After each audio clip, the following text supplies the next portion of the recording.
মুহূৰ্তৰ আন এক ডাঙৰ খবৰ মুছলমান সমাজত মুছলমান যুৱতী আৰু মহিলাক কেৱল মাত্ৰ শাৰীৰিক সুখৰ বাবেহে ব্যৱহাৰ কৰা হয় পুনৰবাৰ কৈছো বিস্ফোৰক অভিযোগ উত্থাপন কৰিছে অধিবক্তা নাজিয়া খানৰ ফালৰ পৰা কোৱা হৈছে যে শাৰীৰিক সুখৰ বাবে মুছলমান যুৱতী মুছলমান মহিলাক ব্যৱহাৰ কৰি অহা হৈছে সমান্তৰালকৈ নাজিয়া খানৰ ফালৰ পৰা কোৱা হৈছে হিন্দু ধৰ্ম যি ধৰণে 7 জনমৰ প্ৰতিশ্ৰুতিৰে বিবাহ কাৰ্য সম্পন্ন হয় কিন্তু ইছলাম ধৰ্মত মুছলমান সমাজত কেৱল মাত্ৰ হে যি বিবাহ কাৰ্য সম্পন্ন হয় হেয়া বিয়া নহয় হেয়া কেৱল মাত্ৰ এক চুক্তিহে হয় মুছলমান যুৱক যুৱতীৰ মাজত তেওঁলোকে কাৰ লগত হ'ব তেওঁলোকে কি কৰিব সকলোবোৰ চুক্তি কৰা হয় এনে ধৰণে বিস্ফোৰক ভাষ্য প্ৰদান কৰিছে নাজিয়া খানে সমান্তৰালকৈ নাজিয়া খানৰ ফালৰ পৰা কোৱা হৈছে যে সকলো মুছলমান যুৱক শাহৰুখ খান নহয় সকলো মুছলমান যুৱক শাহৰুখ খান নহয় শাহৰুখ খান যদি ভাবিছে যে সকলো মুছলমান যুৱকে একোজন শাহৰুখ খান তেনেহলে হেয়া হিন্দু যুৱতীয়ে হওক বা মুছলমান যুৱতীয়ে হওক হেয়া ভুল ভাবিছে কাৰণ শাহৰুখ খান এজনে আছে সকলো মুছলমান যুৱক শাহৰুখ খান কেতিয়াও হ'ব নোৱাৰে আৰু মুছলমান যুৱতীৰ হৈতে কেৱল মাত্ৰ চুক্তিহে হয় এৰাতি থকাৰ পিছত হে মুছলমান যুৱতী গৰাকী বা মুছলমান মহিলা গৰাকীৰ কি হ'ব ভৱিষ্যত কি হ'ব হেয়া হে মহিলা গৰাকী বা যুৱতী গৰাকীও গম নাপায় এক প্ৰকাৰ অন্ধকাৰত থাকিব লগা হয় তেওঁলোক একো ক'ব নোৱাৰে তেওঁলোকৰ মুখখন বন্ধ কৰি দিয়া হয় এনে ধৰণে ইটোৰ পিছত আনটো বিস্ফোৰক মন্তব্য কৰি এতিয়া চৰ্চাৰ কেন্দ্ৰবিন্দু হৈ পৰিছে অধিবক্তা নাজিয়া খান এই মুহূৰ্তত লৈছে ডাঙৰ খবৰ সকলো মুছলমান যুৱক শাহৰুখ খান নহয় সকলো মুছলমান যুৱক শাহৰুখ খান হ'ব নোৱাৰে হিন্দু যুৱতীসকলে এই কথা মনত ৰখা ভাল কেৱল হিন্দু যুৱতীয়ে নহয় মুছলমান যুৱতী সকলেও এই কথা মনত ৰখা ভাল মুছলমান যুৱতী মহিলাৰ ওপৰত অতদিনে অত্যাচাৰ চলি আহিছে মুছলমান যুৱতীৰ হৈতে বিয়া নহয় চুক্তিহে হয় হেয়া এক প্ৰকাৰ চুক্তিহে হেয়া বিয়া নহয় টকা দিয়ে আৰু চুক্তি কৰে কাৰোবাক ভাল লাগিল আমুকক দি দিয়া এক ৰাতিৰ কাৰণে আৰু টকা 1 লাখ লৈ লোৱা মুছলমান যুৱতীসকলৰ ওপৰত দীৰ্ঘদিন ধৰি শাৰীৰিক মানসিক অত্যাচাৰ চলি আহিছে কেৱল শাৰীৰিক সুখৰ বাবে মুছলমান যুৱতী আৰু মহিলাক ব্যৱহাৰ কৰি অহা হৈছে মুছলমান সমাজত কিন্তু এই যন্ত্ৰণা সহ্য কৰি থাকিব লাগে মুছলমান মহিলাসকলে তেওঁলোকে তু এটা শব্দ ক'ব নোৱাৰে কাৰণ তেওঁলোকৰ মুখ বন্ধ 1947 চনৰ পৰা মুছলমানে নিজৰ ব্যৱহাৰ দি নিজৰ পৰিচয় দাঙি ধৰি আহিছে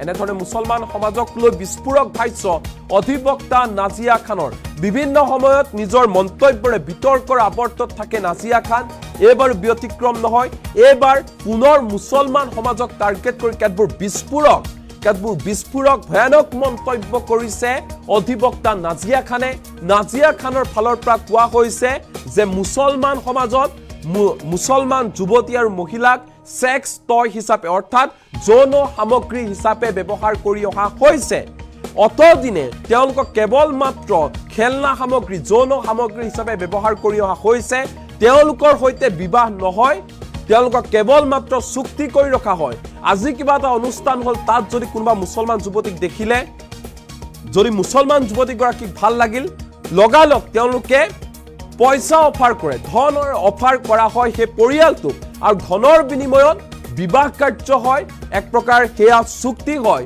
তাৰ পিছতে শাৰীৰিকভাৱে শোষণ কৰা হয় যৌন ক্ষুধা নিবাৰণ কৰা হয় শাৰীৰিকভাৱে তেওঁলোকৰ ওপৰত জপিয়াই পৰা হয় অত্যাচাৰ চলোৱা হয় মানসিকভাৱে হওক বা শাৰীৰিকভাৱে হওক কেৱল মাত্ৰ তেওঁলোকক সেক্স টয় হিচাপে ব্যৱহাৰ কৰা হয় এনে ধৰণৰ বিস্ফোৰক ভাষ্য প্ৰদান কৰিছে নাজিয়া খানে সমান্তৰালকৈ নাজিয়া খানৰ ফালৰ পৰা কোৱা হৈছে যে মুছলমান সমাজত কেৱল মাত্ৰ টকা দিয়া আৰু চুক্তি কৰা এনে ধৰণে বিয়াবোৰ হৈ আহিছে কিন্তু হিন্দু ধৰ্মত 7 জনমৰ কথা আহি পৰে পূজা কৰা হয় 7 জনমৰ প্ৰতিশ্ৰুতিৰে বান্ধোনত বান্ধ খোৱা হয় কিন্তু মুছলমান সমাজত হেয়া নাই কেৱল মাত্ৰ টকাৰ বিনিময়ত চুক্তি কৰা হয় আৰু তেনেদৰে চলি আহিছে মুছলমান সমাজত বিবাহ কাৰ্য এনে ধৰণৰ বিস্ফোৰক ভাষ্য প্ৰদান কৰিছে নাজিয়া খানৰ ফালৰ পৰা কোৱা হৈছে যে সকলো মুছলমান যুৱক শ্বাহৰুখ খান হ'ব নোৱাৰে। যদি হিন্দু যুৱতীগৰাকীয়ে হওক বা মুছলমান যুৱতীগৰাকীয়ে হওক, যে তেওঁ যদি ভাবে যে তেওঁৰ সেই স্বামী মুছলমান যুৱকজন তেওঁৰ স্বামী শ্বাহৰুখ খান হ'ব, শ্বাহৰুখ খানৰ দৰে তেওঁলোক হ'ব, যি ধৰণে গৌৰী খানৰ সৈতে শ্বাহৰুখ খান আছে, তেওঁলোকে একেধৰণে নিজকে গৌৰী খান বুলি ভাবিবলৈ লয় আৰু নিজৰ হাজবেণ্ডক, নিজৰ স্বামীক শ্বাহৰুখ খানৰ লগত তুলনা কৰে মুছলমান যুৱতী মহিলাসকলে। কিন্তু যেতিয়াই কোঠাৰ ভিতৰত আবদ্ধ হৈ যায়, তেতিয়াই আচল স্বৰূপ ওলাই যায়। কেৱল মাত্ৰ যৌন সামগ্ৰী হিচাপে মুছলমান মহিলা, মুছলমান যুৱতীসকলক ব্যৱহাৰ কৰি অহা হৈছে। এনেধৰণৰ বিস্ফোৰক মন্তব্য কৰি এতিয়া বিতৰ্কৰ আৱৰ্তত সোমাই পৰিছে এইগৰাকী অধিবক্তা নাজিয়া খান। আমি কৈছোৱেই বিভিন্ন সময়ত কেতবোৰ বিতৰ্কিত মন্তব্যৰে চৰ্চাত থাকে নাজিয়া খান। এইবাৰো ব্যতিক্ৰম নহয়। এইবাৰ যি ধৰণৰ মন্তব্য কৰিছে, যি ধৰণৰ বিস্ফোৰক ভাষ্য প্ৰদান কৰিছে মুছলমান সমাজ সন্দৰ্ভত, তাক লৈ এতিয়া ককৰ্থনাৰো সন্মুখীন হ'বলগীয়া হৈছে নাজিয়া খান। এইগৰাকী নাজিয়া খানৰ ফালৰ পৰা মঞ্চত স্পষ্ট ৰূপত কোৱা হৈছে যে মুছলমান সমাজক বা ইছলাম ধৰ্মক পবিত্ৰ বুলি গণ্য কৰা হয়, কিন্তু সেই পবিত্ৰতা ৰক্ষা কৰিব পৰা নাই মুছলমান সমাজে। তেওঁলোকে কেৱল মাত্ৰ যৌন সামগ্ৰী হিচাপে, পণ্য সামগ্ৰী হিচাপে মুছলমান যুৱতী, মুছলমান মহিলাসকলক ব্যৱহাৰ কৰি আহিছে, মুছলমান যুৱতী মহিলাসকলৰ সৈতে খেলি আহিছে। সেইবাবে মুছলমান যুৱতী মহিলাসকলে এটা ভুল ধাৰণা লৈ থকাটো ভাল, যে ভুল ধাৰণা লৈ থাকিব নালাগে তেওঁলোকে, যে তেওঁলোকৰ স্বামী বা যাৰ সৈতে তেওঁ প্ৰেমত আবদ্ধ হৈছে সেইজন শ্বাহৰুখ খান হ'ব। সেইজন শ্বাহৰুখ খান হ'ব নোৱাৰে। শ্বাহৰুখ খান এজনেই আছে। সেইবাবে সকলো মুছলমান যুৱক শ্বাহৰুখ খান যে হ'ব নোৱাৰে বা নহয়, সেয়া মনত ৰখা ভাল। প্ৰত্যেকগৰাকী হিন্দু যুৱতীয়ে হওক বা প্ৰত্যেকগৰাকী মুছলমান যুৱতীয়ে হওক, ভালদৰে তেওঁলোক আগবাঢ়িব লাগে নিজৰ জীৱনত। বিয়া পতাৰ আগতো ভালদৰে তেওঁলোকে চিন্তা কৰিব লাগে যে যাৰ সৈতে বিবাহপাশত আবদ্ধ হ'ব তেওঁ কেনেকুৱা ধৰণৰ, তেওঁৰ চৰিত্ৰ কেনেকুৱা, এইবোৰ ভালদৰে চালি জাৰি চাব লাগে। তাৰ পিছতে তেওঁলোকে সিদ্ধান্ত ল'ব লাগে। কাৰণ মুছলমান সমাজত যদিও বিয়া হয়, সেয়া বিয়া নহয়, এক প্ৰকাৰ চুক্তিহে কৰা হয়, টকা দিয়া হয় আৰু চুক্তি কৰা হয়। যি মন যায় তাকে কৰে আৰু মন গ'লে যেতিয়া মন গ'লে কিবা কৰে, মন গ'লে এৰি দিয়ে। কোনো ধৰণৰ ধৰা বন্ধা তেওঁলোকৰ নাথাকে আৰু কোনেও এই ক্ষেত্ৰত মাত মাতিব নোৱাৰে। কাৰণ তেওঁলোকৰ মুখ বন্ধ কৰি ৰখা হয়। মুছলমান যুৱতী মহিলাসকলৰ মুখ বন্ধ কৰি ৰখা হয়, যাতে একো ক'ব নোৱাৰে। কেৱল মাত্ৰ শাৰীৰিক আৰু মানসিকভাৱে অত্যাচাৰ চলা অহা হৈছে মুছলমান যুৱতী আৰু মুছলমান মহিলাসকলক। দীৰ্ঘদিন ধৰি এই অত্যাচাৰ চলি আহিছে, কিন্তু কোনেও মুকলিকৈ একো ক'ব পৰা নাই, কাৰণ তেওঁলোকৰ মুখ বন্ধ কৰি ৰখা হৈছে। কেৱল মাত্ৰ শাৰীৰিক সুখৰ বাবে মুছলমান যুৱতী আৰু মহিলাসকলক ব্যৱহাৰ কৰি অহা হৈছে। মুছলমান যুৱতীৰ সৈতে বিয়া নহয়, সেয়া চুক্তিহে হয়, চুক্তিতহে স্বাক্ষৰ কৰা হয়। কি হ'ব কোনেও নাজানে ভৱিষ্যত। এনেকুৱা এই সমাজত দেখিবলৈ পোৱা গৈছে। মুছলমান সমাজত এনেধৰণৰ বিস্ফোৰক ভাষ্য প্ৰদান কৰিছে অধিবক্তা নাজিয়া খানে। এই মুহূৰ্তত নাজিয়া খানৰ ভাষ্য আমাৰ লগত আছে, শুনক নাজিয়া খানৰ এই বিতৰ্কিত মন্তব্য কি কৈছে মুছলমান সমাজক লৈ। शांतिपूर्ण समुदाय हम लिखते हैं ना अंग्रेजी में भी, पीसफुल कम्युनिटी। मीना कुमारी जी का एक गाना था, तेरी महफिल में दिल लगाकर हम भी देखेंगे। तो मुसलमानों की महफिल में दिल लगाकर नाजिया इलाही खान ने भी देखा, और जब देखा तो पाया कि हलाला ससुर के साथ बहू बिस्तर पर, आई एम सॉरी टू से, लेकिन मैं रॉ वर्ड ही यूज करती हूं। ससुर कर रहे हैं बहू का हलाला, और सनातन धर्म में मैंने कल देखा कि कैसे बहू बेटी की तरह खाना परोस रही थी। मुसलमानों की महफिल में दिल लगाकर मैंने भी देखा तो पाया पॉलीगेमी, एक मर्द,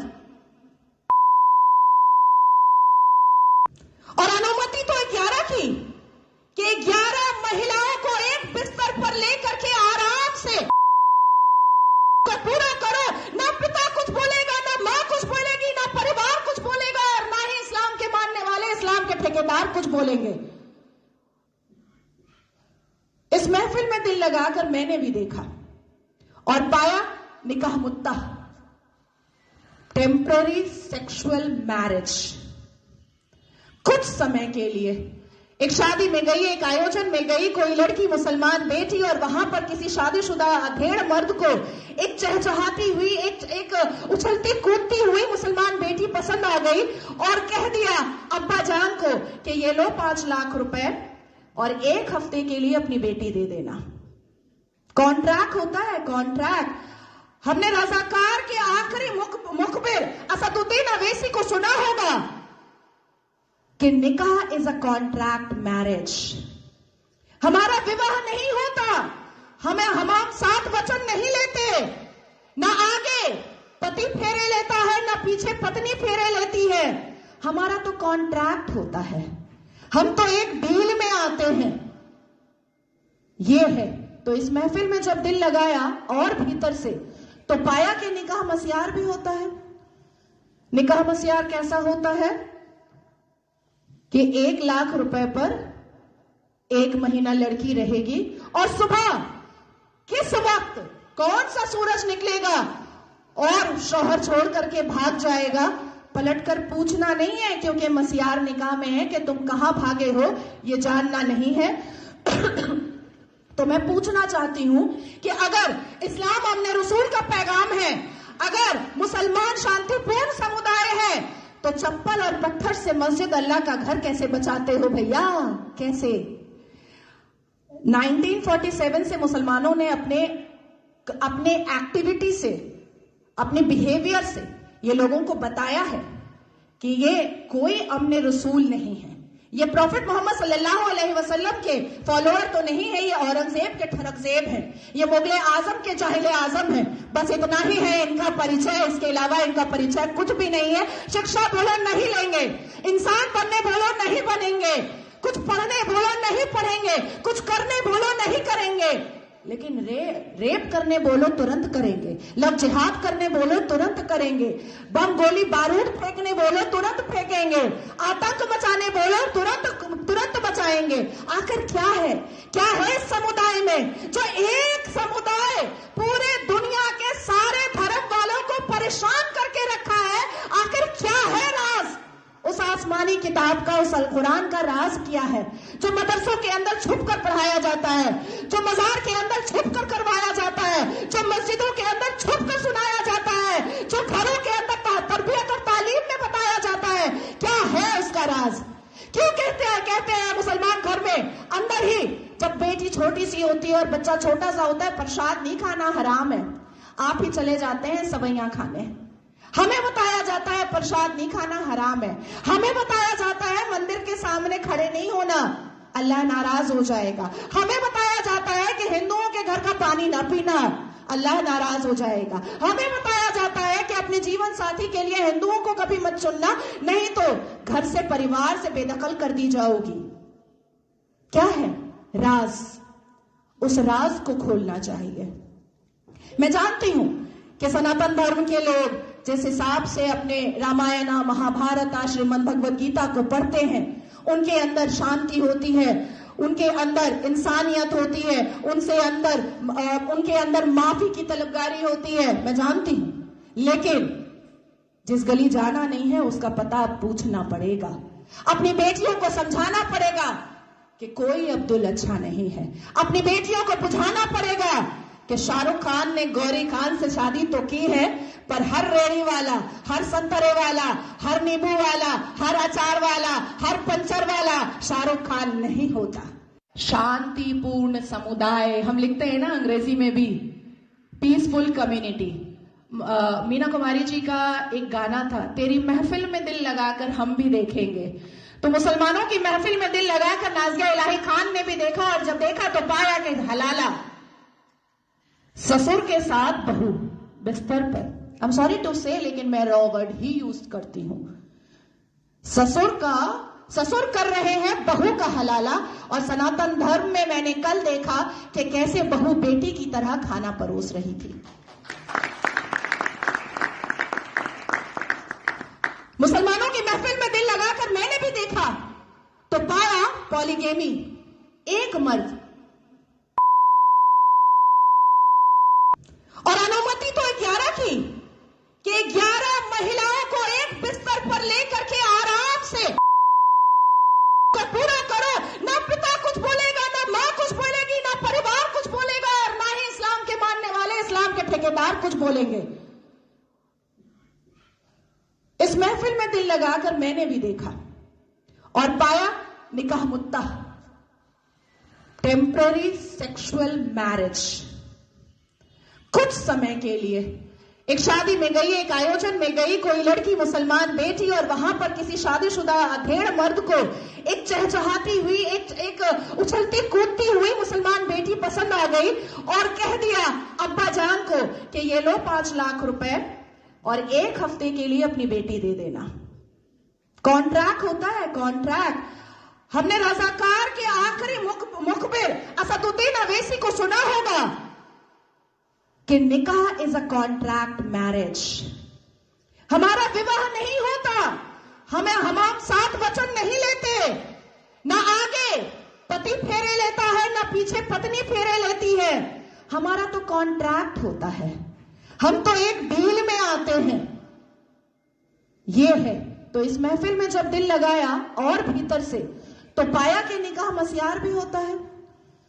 निकाह मस्यार कैसा होता है कि 1 लाख रुपए पर 1 महीना लड़की रहेगी, और सुबह किस वक्त कौन सा सूरज निकलेगा और शौहर छोड़ करके भाग जाएगा, पलटकर पूछना नहीं है, क्योंकि मस्यार निकाह में है कि तुम कहां भागे हो ये जानना नहीं है। तो मैं पूछना चाहती हूं कि अगर इस्लाम हमने रसूल का पैगाम है, अगर मुसलमान शांतिपूर्ण समुदाय है, तो चप्पल और पत्थर से मस्जिद अल्लाह का घर कैसे बचाते हो भैया? कैसे? 1947 से मुसलमानों ने अपने एक्टिविटी से, अपने बिहेवियर से ये लोगों को बताया है कि ये कोई अमने रसूल नहीं है, ये प्रॉफिट मोहम्मद सल्लल्लाहु अलैहि वसल्लम के फॉलोअर तो नहीं है, ये औरंगजेब के ठरकजेब हैं, ये मुगले आजम के जाहिले आजम हैं। बस इतना ही है इनका परिचय, इसके अलावा इनका परिचय कुछ भी नहीं है। शिक्षा बोलो नहीं लेंगे, इंसान बनने बोलो नहीं बनेंगे, कुछ पढ़ने बोलो नहीं पढ़ेंगे, कुछ करने बोलो नहीं करेंगे, लेकिन रेप करने बोलो तुरंत करेंगे, लव जिहाद करने बोलो तुरंत करेंगे, बम गोली बारूद फेंकने बोलो तुरंत फेंकेंगे, आतंक मचाने बोलो तुरंत मचाएंगे। आखिर क्या है इस समुदाय में जो एक समुदाय पूरे दुनिया के सारे धर्म वालों को परेशान करके रखा है? आखिर क्या है राज उस आसमानी किताब का, उस अल कुरान का राज क्या है जो मदरसों के अंदर छुप कर पढ़ाया जाता है, जो मजार के अंदर छुप कर करवाया जाता है, जो मस्जिदों के अंदर छुप कर सुनाया जाता है, जो घरों के अंदर तरबियत और तालीम में बताया जाता है? क्या है उसका राज? क्यों कहते हैं मुसलमान घर में अंदर ही जब बेटी छोटी सी होती है और बच्चा छोटा सा होता है, प्रसाद नहीं खाना हराम है, आप ही चले जाते हैं सवैयां खाने।